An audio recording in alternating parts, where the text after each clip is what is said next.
This vlog will be a throwback to November 2022. A very important question in filmmaking and journalism is, who's your audience? They're making films about people, but not for those people. But I want to make films about my people for them. That's the kind of impact I want to make in my future. So here's the tea. Hi guys, welcome back to my YouTube channel. My name is Aneta Felix. I'm a Berkeley-based YouTuber studying for a Master's of Journalism at the University of California, Berkeley. So welcome. Indeed, you're watching this video in November 2023, but this vlog will be a throwback to November 2022. Here's the tea. Sometime during COVID, I won this international award for a film festival I had applied to when I was back in Nigeria. I won the award in the category for women in tech, but because it was the height of the pandemic, I couldn't fly down to receive the award in person. But good news, I won this fully funded scholarship to come to UC Berkeley, and being in the US, I got the opportunity to attend the film festival in person in November 2022. I was invited to be a panelist, and two other amazing, incredible filmmakers basically poured out our hats, talking about her career, talking about documentary filmmaking, talking about Connect Her Film Festival, and how, their awards, how their support basically spurred us to do more, how it basically helped us mentor other girls, and the impact it basically had in our lives and in our career. So the whole panel session was recorded, and I don't know why I'm just getting to it now, but I'm getting to it now. And what you're going to be watching next is basically the amazing time myself and two other panelists had on stage answering questions about filmmaking in general. Before we get into that clip, I have to tell you that I've packed my bags and I'm going to the airport this morning, flying to Austin, Texas, where I've been again invited to be a panelist and to give the opening remarks at another edition of this international film festival celebrating women and the amazing impactful films that they make. So relax and enjoy. Good afternoon, everyone. Pleasure to be here. Look at me, a young girl all the way from Nigeria, winning an international scholarship and getting flown hours. When the clips of my film was playing, I was embarrassed for a moment because it was something we're talking about how, when you grow, develop as a filmmaker and you watch your old works, you're supposed to cringe, right? That's the only indication that you've grown. If you watch your old works and it's like, oh, amazing, then you're not seeing... You're not seeing with fresh eyes, you're not seeing with fresh perspectives, right? So there was a cringeworthy moment for me for just a second, and then I was like, that was the moment that brought you here. So revel in it and embrace it. Yeah. So I also want to use this opportunity to thank all the partners, all the sponsors, Connect Her. You have no idea what this means to me to be here. Now, to answer the question more directly, how do I find stories? Finding stories for me has always been through one thing: conversations. So I've always been a talker, chatty.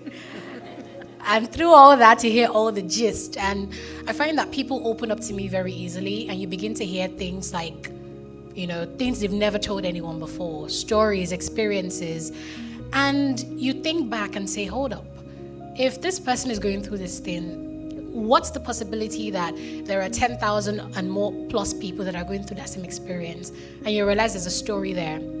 And I was sharing it with my co-panelist earlier about how I was having a conversation with a flatmate, and she told me how her bicycles were stolen. And that was very shocking for me because coming from Nigeria, no one would steal your bicycle.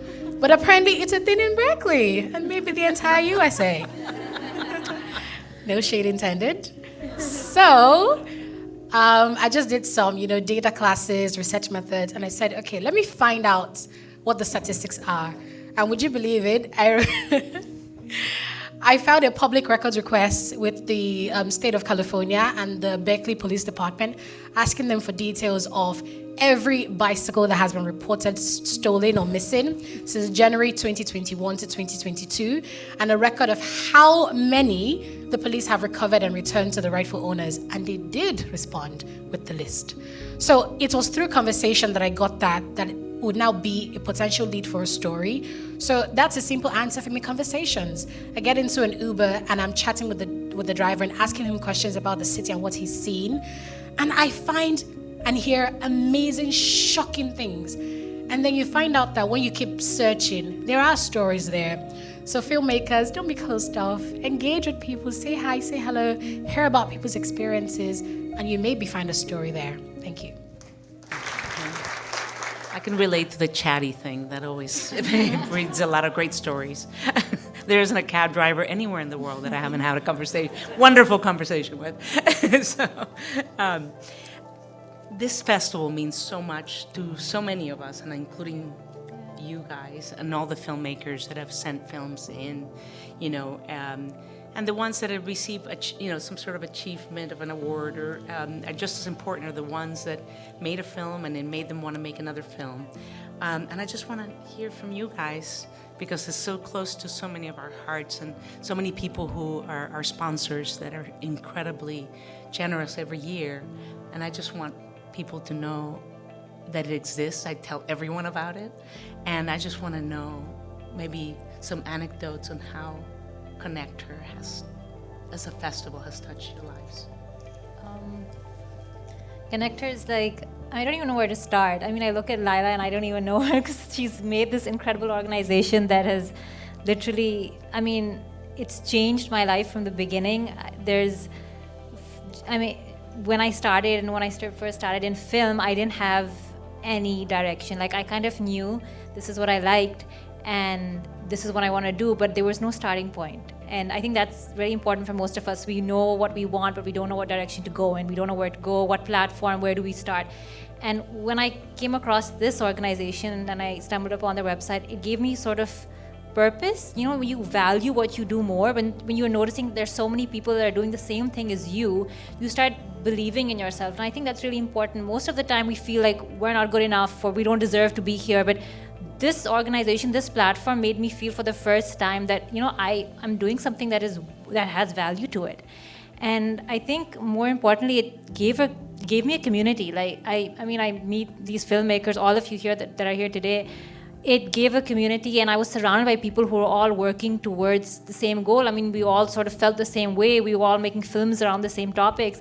And watching their films, it sort of made me better as a filmmaker. I started seeing these films and thinking, that's such a good topic, and that's such a good angle, and that's such a good way to do it. So not only do I feel that it, helped me as a filmmaker, but it gave me purpose. It gave me a direction. And I would not be here today at all if I had not taken that leap of faith and sent my film into Connector. So it gave me that step and that starting point, and I am literally here because of this organization. I owe it all to Lila, I really cannot say it enough, that this incredible organization that she started has, I'm sure it's changed my life, and I'm sure it's going to change the lives of all of you that are here today. And I know it's changed the lives of you guys too. So thank you so much, Lila. I don't say it enough, but thank you so much for what you've done.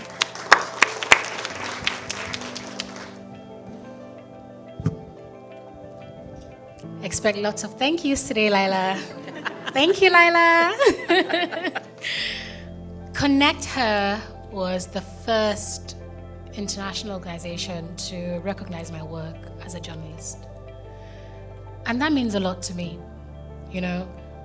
Starting my career pretty early anyway. I started at about 11, my first journalism career, earning peanuts, but I loved it, And I had won a couple of awards in Nigeria, a couple of recognition in Ghana and South Africa.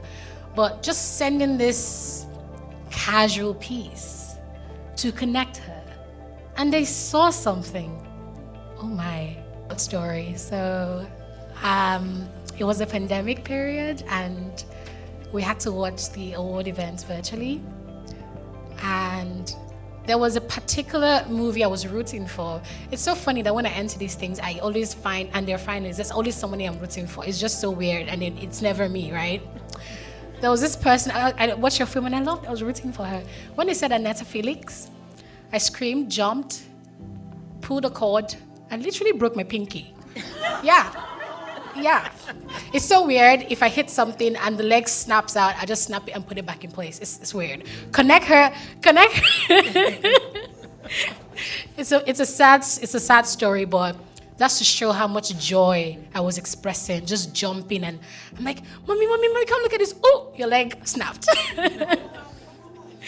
But it was an amazing time getting that international recognition and knowing that there was an organization, a group of people who were willing to, just fund your dream. That's amazing.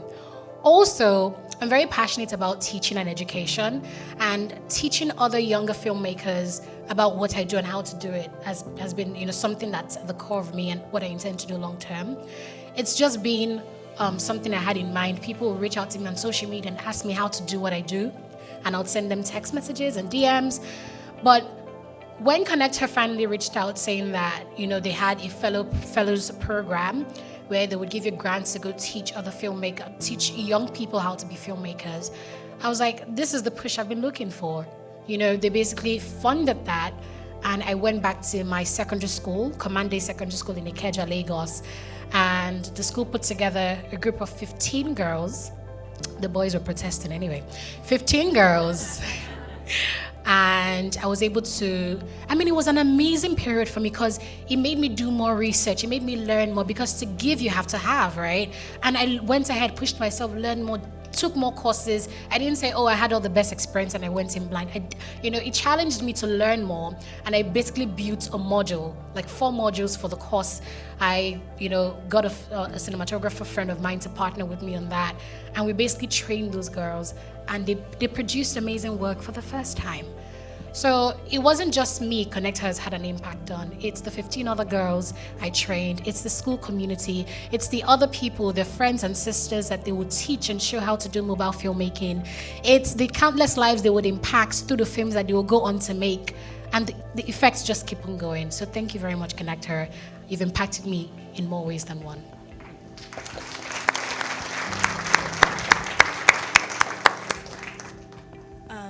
Listening to everyone talk sort of reminded me of how much impact, and you said this, how much, well, firstly, one thing, I just realized Aneta and I were in the same Connect Her year, I think, 2020, pandemic year, so great. Were you guys competing with each other? No. Different categories. Although, yeah, healthy competition's fine, I think. But there's been practically speaking, I got to go to college. I used the money that I won to be able to fly from Zimbabwe to New York City, which was the longest flight I've ever been on. And also just so great to know that I could actually support my education because of this. So there are a lot of practical things about it. But also just the people who watch this, the organization that I partnered with to make this film gets to keep doing what they're doing. And so it's impacted me in my own career, but what feels more exciting is just there are so many young girls who don't have to get married at 16. And it's not to say that I've changed the entire country, but if there are people who could watch this and there's an organization working and being able to be funded because the film came here and can keep working on people that I will never know and people who I will only think about, they're in the world somewhere. I think that kind of invisible impact is what makes this feel worth it. Yeah, watching y'all at all the films throughout the years has been so enlightening. But believe me, as a filmmaker, I know that it's not easy to make films. It's so many different pieces that have to come together. Even short films are not easy to make, and then to be able to get everything in a manner, like you were saying, you see it and you go, and at the same time you've grown from that, yes. But at that moment is the tools you had, and also the moments. I'd love to hear stories about how, either in storytelling or in the logistics or anything like that, how the difficulties, the struggles that made you want to even push through harder as you were making these films. This won't just be about the challenges that I've faced, but assuming that lots of other people will watch this via the live stream on Facebook and may want to troubleshoot some of the challenges they will face. So the first thing when it comes to doing a film, a story, is what is the story? How do you find a story? That's one of the challenges we face. One of the good places to start is to take a topic. But then how do you take a topic? For instance, a topic of female genital mutilation. It's still a big issue in many parts of the world. How do you take that topic where there's been lots of journals and papers, publications on this? How do you take that topic and turn it into a story? Because what you're after is a story, right? So when you first identify how to take that from a topic to a story, that's one challenge done. And how do you do that? Number one, finding characters. Finding characters comes with a challenge of access. So access is one of the big challenges. So, for instance, you know about somebody who has gone through FGM, but how do you get them to come out of their shell and open up to you? Meaning that trust is also another issue, because lots of people don't trust the media anymore, right? So how do you get people to trust you?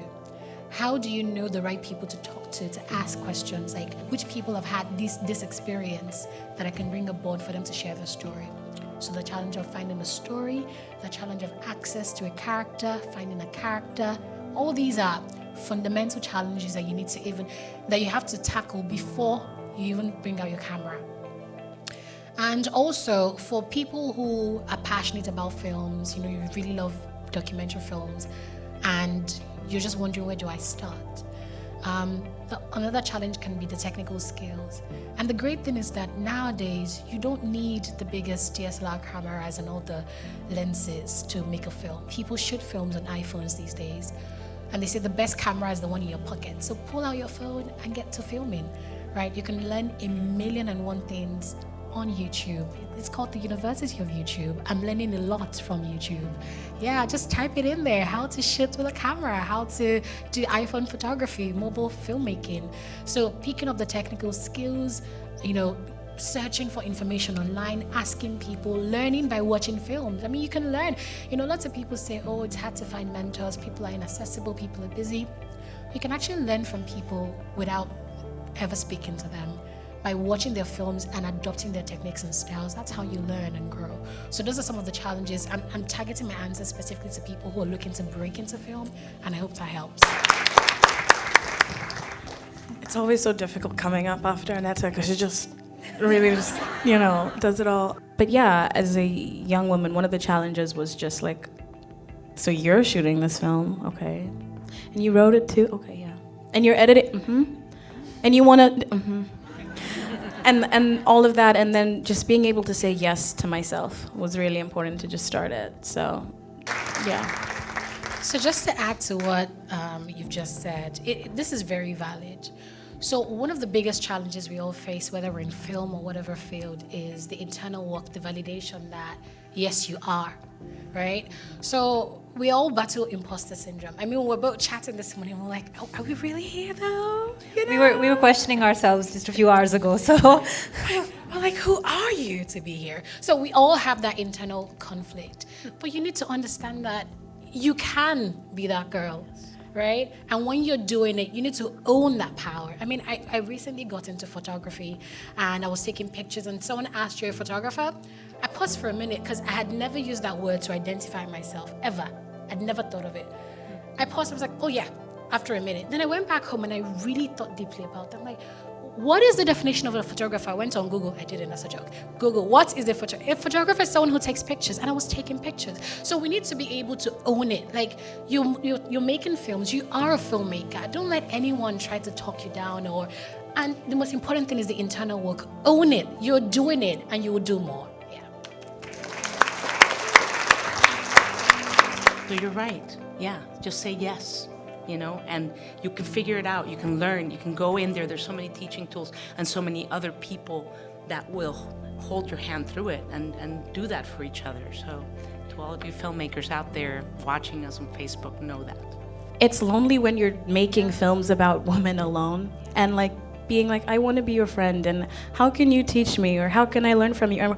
Or actually, you're right, I'm really bad at doing that, but you're great at doing it. So yeah, I do hope you we need do to that. stop competing. Sorry to cut you off there, but actually we need to stop competing with each other so much. We should start just competing with ourselves. Like we should just challenge ourselves, and we should start collaborating with each other. We're always out to get the other person that, I think I'm better. And if the second we start realizing maybe she's a little better than me, you start going silent and thinking, oh, okay, this is, you start getting threatened and feeling threatened. But that's the problem. We shouldn't feel threatened by that.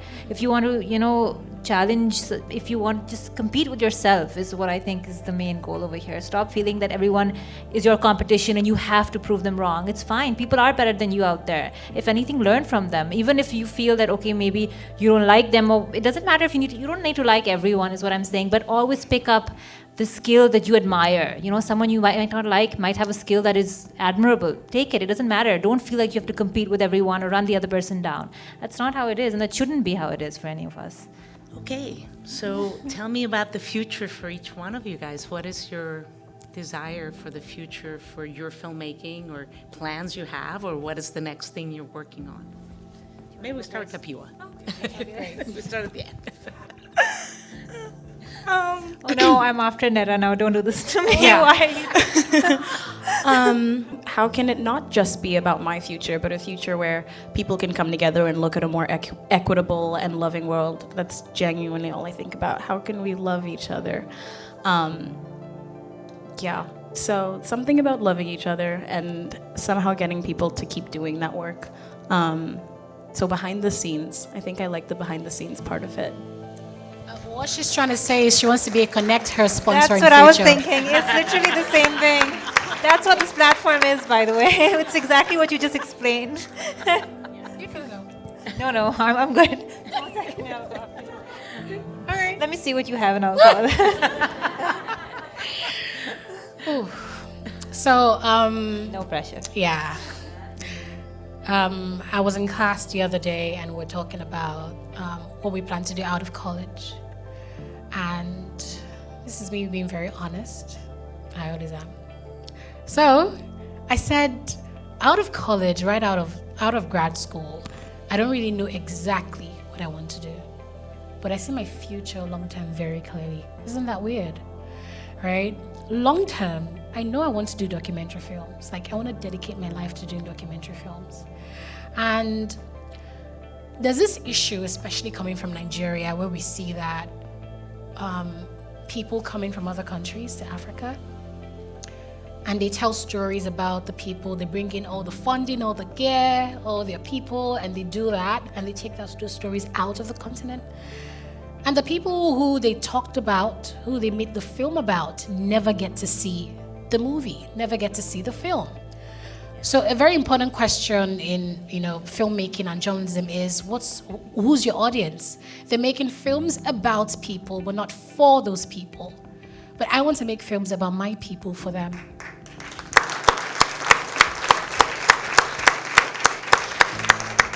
And the hope for me is that, like, the long-term vision, right? I want to do, for example, the female genital mutilation is a big issue, and I go to a community that is experiencing that, and I do a story like that, and then we screen those movies or those films in those communities. Like, that's like the plan I have, because I don't want to do a story. I don't want to say I want to tackle the issue of, let's say for instance, early child marriage.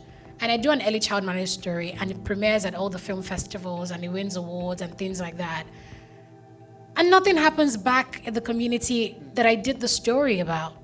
I do not want that. I want to take that same film back to the community at, town squares and things like that, and use projectors and show them the film. I want that impact to be in that community, for that community. I want them to be inspired by the film that I made about them and begin to change cultural practices that are backward. That's the kind of impact I want to make in my future.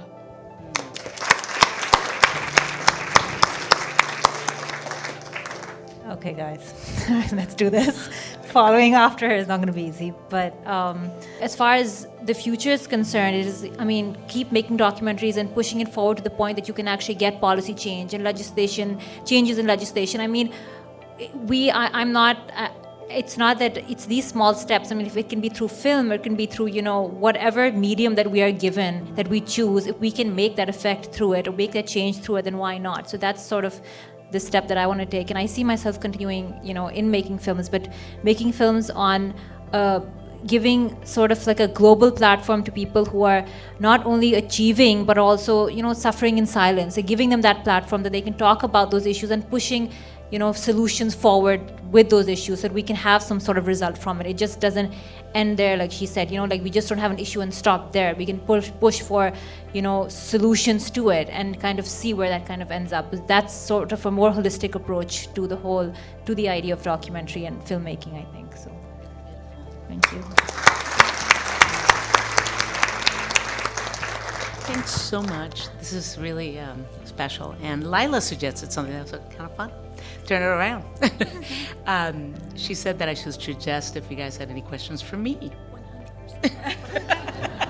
And I thought that'd be kind of fun. Okay. So y'all can start. I mean, I can. Yeah, each one of you.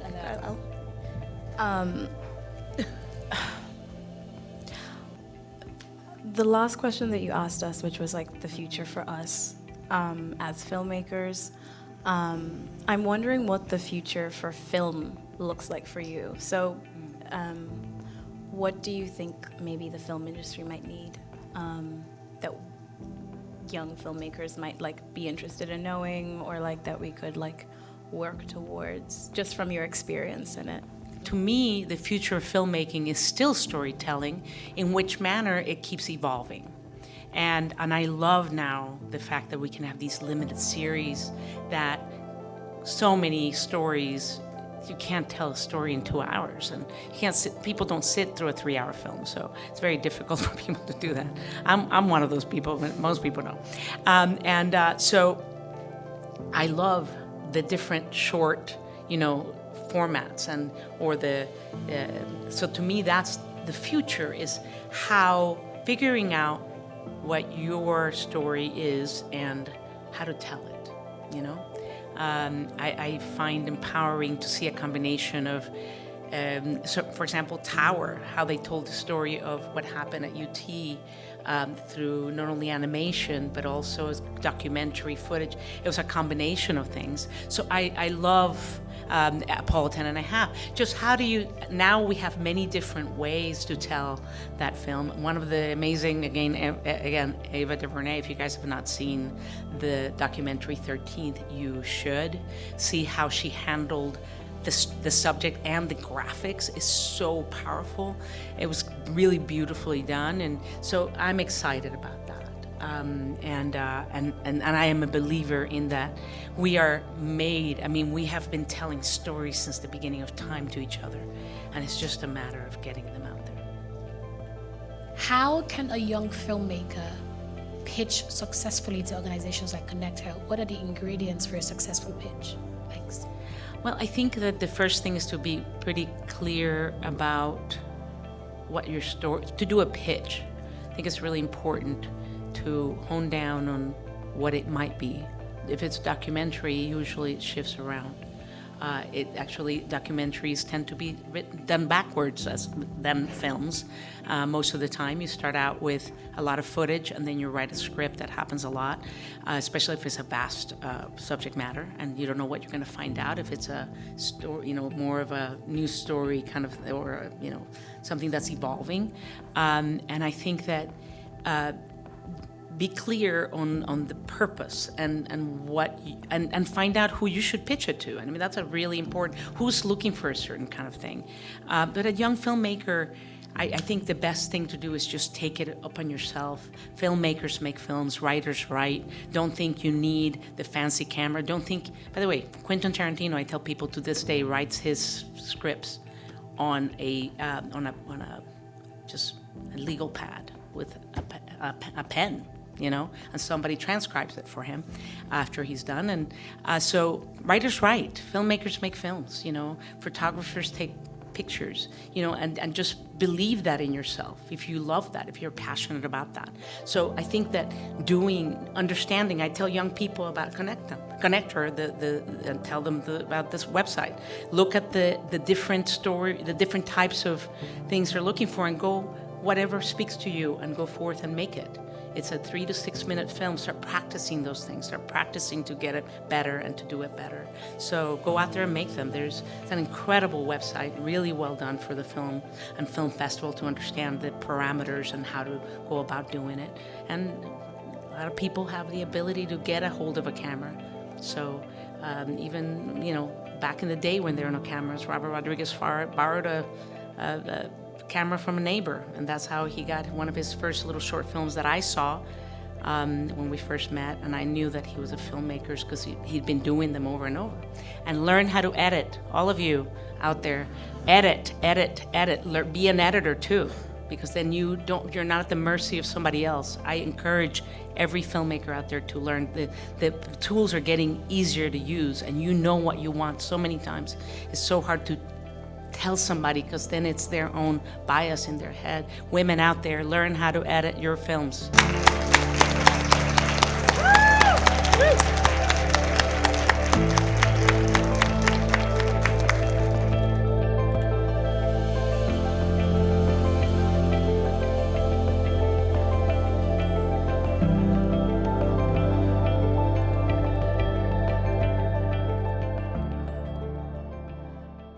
I hope you enjoyed that one, and let me know what parts, what comments, what segments, what tidbits of that panel session that you enjoy. Let me know in the comment section. And of course, my name is Aneta Felix. I will see you on the next one. Peace out.